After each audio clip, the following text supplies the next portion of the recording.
One of the funniest kinds of people, in my opinion, are the people that will tell you if you do not like something that they very much enjoy and like, they will tell you you do not get it. You do not understand it. Pretty much saying that no matter the quality, no matter who makes it, no matter what it's about, if you understand it, you should enjoy it. I will say this is probably one of the best films of the year. Hello everyone, my name is Max Aaron James. This is a review of Joker, Folie, Deux, written by Scott Silver and Todd Phillips, directed by Todd Phillips. Now, in all honesty, this movie is not good. How I felt walking out of the theater is how I expected myself to feel when I saw the first trailer. I really was not excited about this movie. The trailer made me feel that there was no reason to have a sequel, that it felt like they were just making the sequel because the first one made so much money, got an Oscar, maybe more, and got a bunch of acclaim from people. People were overjoyed, and it was a DC property. I feel that there were a collection of things. This is a mediocre sequel, an unnecessary sequel, a mediocre Joker movie. It would probably do much better, honestly, if it was a standalone, its own thing, not connected to the DC world or had no reference to DC characters or any comic book, and it was just its own thing.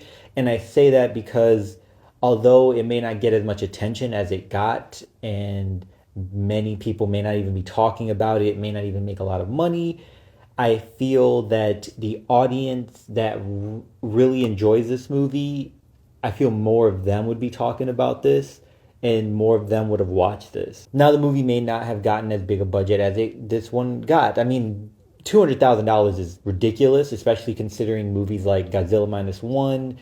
What's the other one? The Creator. These are films with good special effects and had a pretty low budget, relatively low considering the type of movie that they are. This would have been much better just being called The Trial of Arthur Fleck because it was more of a court drama instead of a action thriller or an R-rated, I don't know, what would people call the first Joker? The first one gives a lot of what people wanted of a Joker movie and also was a different approach to what is the Joker, although that movie was pretty much not a Joker movie originally, or at least not connected to the DC character Joker.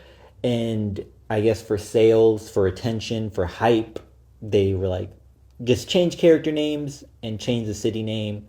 And that's pretty much all you need here. So here we have pretty much just referencing, reminiscing, looking back on, and seeing Arthur on trial for what happened in the first movie. And I'll be honest, that could have been an email. They could have made it a comic book that follows, because there are many movies that have comic books that are supposed to be either the prequel or the sequel or the follow-up to the film that got a big acclaim or following. And yes, this movie, I guess, is a musical. I would say it's a musical. It's difficult for me to consider it a musical just because what I consider a musical is different than what maybe other people consider a musical. I do not consider something like Bohemian Rhapsody a musical, or something that follows a band, Kneecap, for example. The reason being, for me, a musical is where characters are singing and to us, the audience, they are singing, but in that world, in their world, they're actually just having a normal conversation. And the singing progresses the story because it's them just having dialogue. Feel free to argue about that in the comments. You cannot convince me otherwise. This one, in a way, is a musical because you have characters that are expressing themselves, and it's not like they're a band per se. However, they're all the musical moments are, I believe all of them are just in Arthur Fleck's head. And because we spend the movie at the court or in the prison, or the asylum rather, you feel that Phillips did not care about what to do with this character moving forward, or maybe did not want to. or did not even know how. I hear that this movie was made for Joaquin, pretty much his vision and just catering to him. Harley Quinn is added here, and she does not really add to the story or the world. It feels like she was there.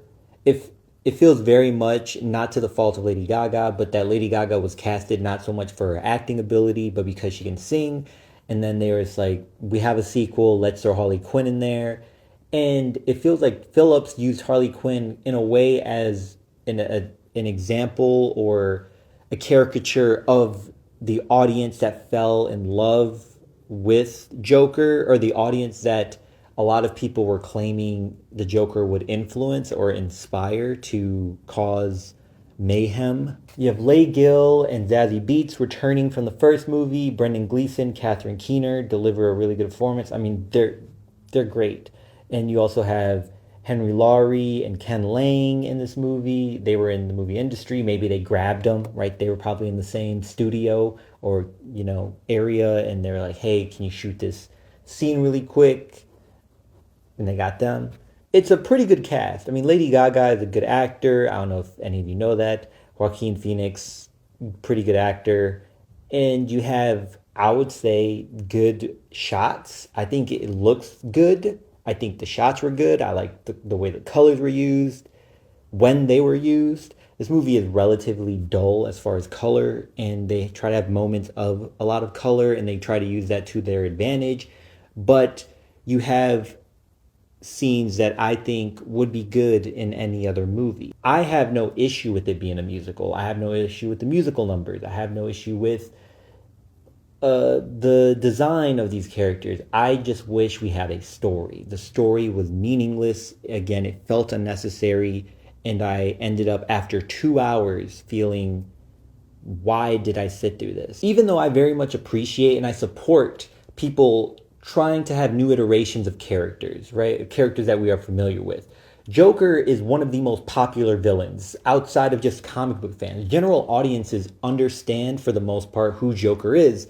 And so there's this level of expectation of how to represent or present Joker. And although there are some freedoms you can have when it comes to a character, I think there are certain lines you do not cross, especially when it comes to a property that is not your own. If this is not your IP and you are just brought in to tell a story about this IP or representing this IP, I think there's a level of respect you should have, not only for the character, not only for the creators, but also the fan base, even if it is for general audiences. And maybe Todd Phillips was using this as an FU to the studios and maybe to audiences. I think that this was still a waste of time. I want to say, if you happen to have not yet seen it and you still plan to see it, I feel people who have not yet seen it don't really care to watch it. I will warn you that this movie is not as violent filled or action packed as the first one, and I feel that some people may be going in expecting that, and to have a movie that's full of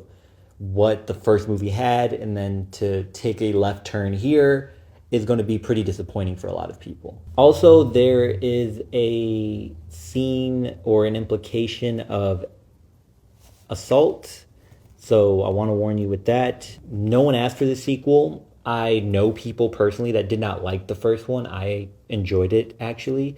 Although I understand it's very much a copy of other movies, particularly two Martin Scorsese films, and maybe because he didn't have another one to rip off of, he couldn't get it here. Now, I will say, if you were going to take from other films, there are other movies to take. Joker, as we know, or if you are familiar with the comics, jazz or music is a big part of the Joker's aesthetic and personality and character, which adds to his colorfulness and the way that he moves and his body type, his body shape. So if you were to actually put effort into making a Joker movie or a Joker sequel, and you wanted to implement music and even make it a musical, I think there are movies that you could bounce off of, such as Chicago, and you even have Bonnie and Clyde or La La Land. Movies where you can implement a female lead and you can have this musical numbers and still have adult